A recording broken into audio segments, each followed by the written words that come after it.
মালাকুল মউত তিনি হলেন দুনিয়ার সমস্ত স্বাদ কর্তনকারী, যিনি দুনিয়ার সমস্ত স্বাদ মজা কেটে দেয়।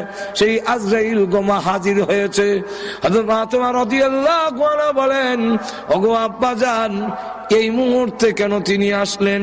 কয়েক সপ্তাহ ধরে আপনি অসুস্থ, এই মুহূর্তে কেন এসেছেন? আমার বুঝবার বাকি নাই, আপনাকে নেওয়ার জন্য এসেছেন। না, পারমিশন দিব না, অনুমতি দেওয়া হবে না আপনার এই ঘরে ঢুকার জন্য। হ্যাঁ আব্বা, আপনি পৃথিবী থেকে বিদায় হয়ে গেলে আমি কোথায় যাব? কার কাছে দুঃখ প্রকাশ করব? হাসান হুসাইন কার কাছে গিয়া প্রবোধ নেবে? না, পারমিশন দিব না। আল্লাহ নবী রেখে বলেন, ও ফাতেমা, দরজা বন্ধ করে রাখতে পারো, কিন্তু জেনে রাখো আজরাইলকে ফিরায় রাখা সম্ভব নয়।